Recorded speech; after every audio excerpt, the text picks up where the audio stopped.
जरा सोचो, अगर मरने के बाद एक इंसान को मरे हुए लोगों को पकड़ने वाली पुलिस में भर्ती कर दिया जाए। कुछ ऐसा ही होता है निक के साथ। कहानी की शुरुआत में हम निक और रॉय नाम के दो पुलिस वालों को देखते हैं जो एक भयंकर मोटे आदमी को पकड़ रहे थे। लेकिन ये कोई आम इंसान नहीं है। ये छोटा टम्पू दीवारों पर चल सकता है और अपने वजन के हिसाब से इसकी फुर्ती कुछ ज्यादा नहीं हो रही। कुछ दिन पहले निक ने सोने से भरा एक बैग अपने घर के बगीचे में छुपा दिया था। वो अपनी खूबसूरत पत्नी जूलिया के साथ रहता है जो उसे बहुत प्यार करती थी। जूलिया के हिसाब से उसका पति एकदम ईमानदार पुलिस ऑफिसर है, लेकिन ईमानदार लोग बगीचे में सोना तो नहीं छुपाते। खैर निक ने भी ऐसा पहली बार किया है। उसे ये गड़बड़ घोटाला कुछ सही नहीं लग रहा था, तो उसने ऑफिस जाकर अपने पार्टनर बॉबी से कहा कि वो अपने हिस्से का सोना सरेंडर करने वाला है, लेकिन उसे चिंता करने की कोई जरूरत नहीं है क्योंकि वो उसका नाम नहीं आने देगा। इससे हमें पता चलता है कि निक के साथ इस हेरा फेरी में बॉबी भी शामिल था। तभी अचानक उन्हें ड्रग माफिया के ठिकाने की खबर मिली। वो तुरंत गाड़ी में उस जगह छापा मारने के लिए निकल पड़े, लेकिन मौका मिलते ही बॉबी ने निक को गोलियों से भून दिया क्योंकि वो नहीं चाहता था कि निक किसी को भी सोने के बारे में बताए। अचानक से निक की आंखें खुली और उसने महसूस किया कि उसके आसपास का समय रुक चुका था। बाहर जाने पर आसमान में बने एक बवंडर ने उसे अपने अंदर खींच लिया। वहाँ से निक न जाने कैसे मिल्ड्रेड नाम की एक औरत के ऑफिस में पहुंच गया। मिल्ड्रेड ने उसे बताया कि उसके स्वर्ग या नर्क जाने का फैसला अभी कुछ दिन बाद किया जाएगा क्योंकि अभी काफी लोग पहले ही लाइन में लगे हुए हैं। तब तक अगर वो चाहे तो RIPD यानी रेस्ट इन पीस डिपार्टमेंट में काम कर सकता है। ये सुनकर कि उसकी पोस्टिंग उसके अपने शहर बॉस्टन में ही होगी, निक भर्ती होने के लिए तुरंत मान गया। RIPD वालों का काम होता है धरती पर इलीगल तरीके से रह रहे मरे हुए लोगों को पकड़कर ऊपर भेजना। इन लोगों को डेडोस भी कहा जाता है। इसके बाद मिल्ड्रेड ने उसे अपने नए पार्टनर रॉय से मिलवाया जो अकेले काम करने में ज्यादा विश्वास करता था। थोड़ी देर बाद वो दोनों मिलकर एक साथ धरती पर वापस आए और निक अपने ही जनाजे पर पहुंचा। जूलिया को देखकर वो खुद को रोक नहीं पाया और भागकर उसके पास गया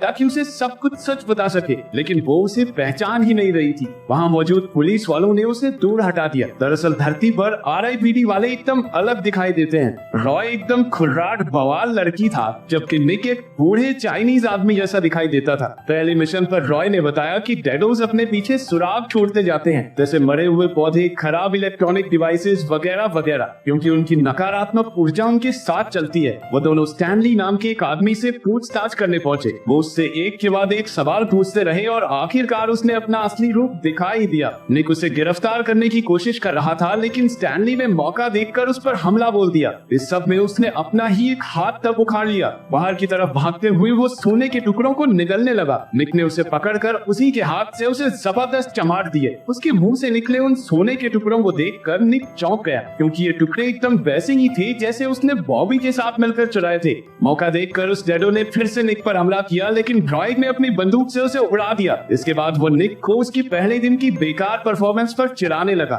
गुस्से में निक ने उसे चलती हुई बस के आगे फेंक दिया। बाद में निक ने रॉय को समझाया कि उन्हें इस सोने के बारे में पता लगाना चाहिए क्योंकि वो डेडो इसे बचाने की जी तोड़ कोशिश कर रहा था। अगले दिन रॉय निक को अपने एक डेडो खबरी एलियट के पास लेकर गया। निक ने उससे सोने के बारे में पूछा, लेकिन वो डेडो कहने लगा कि वो तो इस बारे में कुछ जानता ही नहीं। इसके बाद उन दोनों ने दूर से ही उस पर नजर रखने का प्लान बनाया। एलियट ने बॉबी को वो सोने का टुकड़ा पकड़ाया और वहाँ से निकल गया। अब इस केस में रॉय की भी दिलचस्पी बढ़ने लगी थी और वो दोनों मिलकर बॉबी का पीछा करते हुए निक के घर पर पहुंचे। इसके बाद बॉबी उनकी गार्डन से वो सोने का बैग निकालता है जो वहाँ निक ने दबाया था। जूलिया के चेहरे से निक समझ गया कि ये सब देखकर वो कितनी निराश हो गई थी। दूसरी तरफ रॉय तो उस पर ही शक करने लगा। निक ने साफ सीधे तौर पर उसे समझाया कि ये सब उसने सिर्फ पैसों के लिए किया था, लेकिन वो ये बिल्कुल नहीं जानता था कि सोने का डेडोस से क्या संबंध है। वो दोनों बॉबी का पीछा करते हुए एयरपोर्ट पहुंचे जहां वो एक सूट बूट वाले आदमी से मिला। मौका मिलते ही वो उसे पकड़कर साइड में ले गए।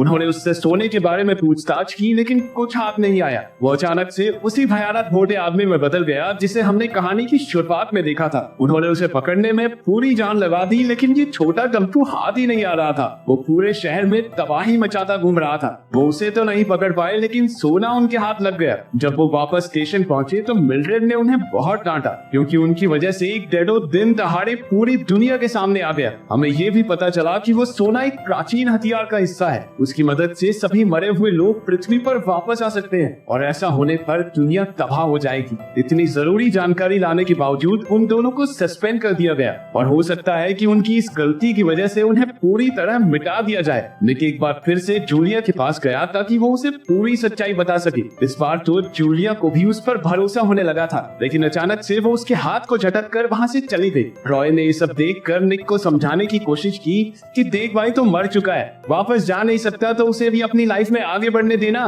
पहले तो वो ये सुनकर बौखला गया, लेकिन बाद में उसे एहसास हुआ कि रॉय बोल तो ठीक ही रहा है। उन दोनों ने साथ मिलकर डेडोस के प्लान को पूरा होने से रोकने का फैसला किया। निक को शक था कि बॉबी भी एक डेडो है, लेकिन उसने कभी बॉबी के पास मरे हुए पौधे या खराब हुए बिजली उपकरणों को नहीं देखा। रॉय ने बताया कि वो जरूर किसी चीज का इस्तेमाल करके अपनी नेगेटिव एनर्जी को छुपाता होगा। इस पर निक को याद आया कि वो एक ब्रेसलेट को हमेशा पहने रखता था। दूसरी तरफ बॉबी ने एक दूसरे डेडो से मिलकर उसे एक अजीब से दिखने वाली चीज पकड़ाई। उनकी बातों से पता चला कि वो जल्द ही अपने प्लान में कामयाब हो जाएंगे। अगले दिन जूलिया ने बॉबी को फोन करके बताया कि कैसे एक चाइनीज बूढ़े ने उसके पास आकर एकदम उसके पति निक की तरह बात की। ये सुनते ही वो समझ गया कि निक RIPD ऑफिसर बनकर धरती पर लौट चुका है। इतने में निक और रॉय बॉबी के घर पहुंच गए। निक ने उस पर बंदूक तानकर कहा कि अपने ब्रेसलेट को निकाले। जैसे ही ब्रेसलेट हटा, उनके आसपास की चीजें सड़ने लगी। उसकी नेगेटिव एनर्जी इतनी ज्यादा थी कि उसने पूरे घर को बीच से फाड़ दिया।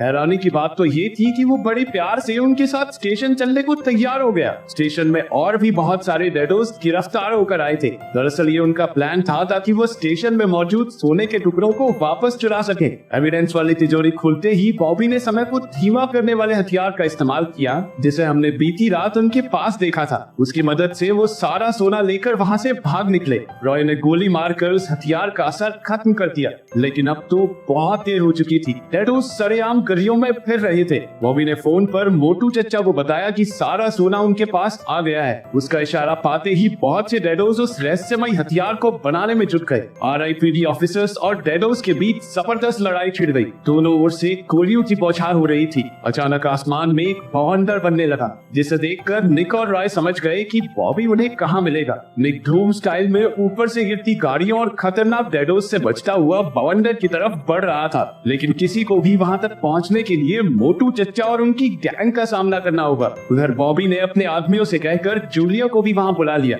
दरअसल उस खतरनाक हथियार को पूरा करने के लिए उन्हें एक इंसान के खून की भी जरूरत थी। बॉबी ने जूलिया के सामने अपना असली रूप दिखाया, जिस वजह से वो बहुत डर गई। दूसरी तरफ निक और रॉय मोटू चचा और उनकी गैंग से लड़ रहे थे। बिल्डिंग के टॉप पर बॉबी जूलिया की बलि चढ़ाने ही वाला था कि निक और रॉय एकदम सही टाइम पर एंटी मार देते हैं। लेकिन बॉबी बॉलीवुड के विलन्स की तरह टाइम पास नहीं करता। उसने जल्दी से एक लंबे से डंडे को जूलिया के पेट के आर पार कर दिया। इसके बाद वो दोनों अपनी पूरी जान लगाकर उन डेडोस से लड़ने लगे। लड़ाई के दौरान उस हथियार ने जूलिया का खून खींचना शुरू कर दिया और अचानक से मरे हुए लोग आसमान से बरसने लगे। निक और रॉय किसी तरह डेडोस से लड़ते लड़ाते उस खतरनाक हथियार तक पहुंचे। रॉय उसे रोकने की कोशिश करने लगा, जबकि निक और बॉबी एक दूसरे से लड़ने लगे। बॉबी उस पर पूरी तरह से भारी पड़ रहा था। दूसरी ओर जब बहुत कोशिश करने के बाद भी वो हथियार नहीं रुका, तो रॉय ने अपनी रस्सी का इस्तेमाल करके एक छोटे ट्रक को ही उस पर लुढ़का दिया। इस सब से बॉबी का ध्यान भी भटक गया और निक ने मौका देखकर उसे बंदूक से उड़ा दिया। वो भागकर जूलिया के पास गया, लेकिन अचानक उनके आसपास का समय वैसे ही रुक गया जैसे निक के साथ हुआ था।